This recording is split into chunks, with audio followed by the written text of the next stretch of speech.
Di sosial media, kita sering lihat satu pendapat yang didukung oleh semua orang. Komentarnya sama, pendapatnya sama, bahkan seolah-olah semua orang sepakat akan pendapat itu.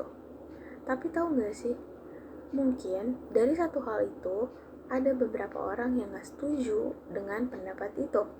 Tapi mereka cuma milih diam, karena mereka takut untuk berbeda sendiri. Nah, fenomena ini namanya spiral of silence. Assalamualaikum warahmatullahi wabarakatuh. Saya Alivia Alma dengan NIM 2510409010 dari program studi komunikasi dan penyiaran Islam di Universitas Taskia. Di video ini kita akan membahas kenapa fenomena ini bisa terjadi dan kenapa banyak orang memilih diam. Nah, teori ini diperkenalkan oleh Elizabeth Nell Newman. Intinya seseorang cenderung diam ketika merasa pendapatnya berbeda dari orang lain. Bukan karena mereka takut atau tidak punya opini, tapi mereka cenderung takut untuk tidak diterima oleh halayak. Nah, opini yang dominan jadi makin sering tidak terdengar, atau opini yang dominan jadi makin sering terdengar, dan yang tidak setuju makin sering tidak berbicara.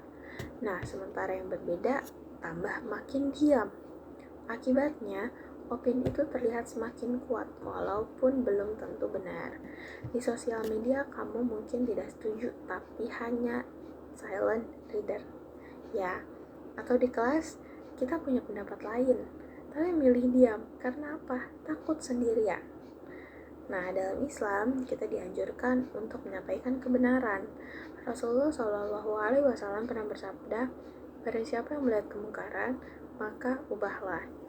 Nah, di sini menunjukkan bahwa diam bukan pilihan terbaik, tapi terutama jika kita mengetahui kebenaran, maka kita ungkapkanlah. Nah, namun menyampaikan pendapat juga dengan harus cara yang baik. Allah pernah berfirman dalam surat An-Nahl ayat 125, "Serulah dengan hikmah yang baik dan nasihat yang baik." Ya, jadi bisa kita simpulkan bahwa spiral of silence adalah fenomena ketika seseorang memilih untuk diam karena merasa pendapatnya berbeda dari mayoritas. Hal ini terjadi karena adanya rasa takut akan penolakan sosial, sehingga opini yang dominan terlihat semakin kuat. Padahal, belum tentu semua orang benar dan setuju. Oleh karena itu, kita perlu lebih berani dalam menyampaikan pendapat. Mungkin memang bukan suatu hal yang mudah, tapi dengan cara yang bijak, santun, dan menghargai orang lain, kita bisa menyampaikan kebenaran itu penting, tapi cara menyampaikan juga tidak kalah penting. Ya, karena pada akhirnya yang membuat sebuah opini terlihat benar bukan karena orang itu setuju, tapi karena yang tidak setuju memilih untuk diam. Mungkin itu aja dari saya. Wassalamualaikum warahmatullahi wabarakatuh.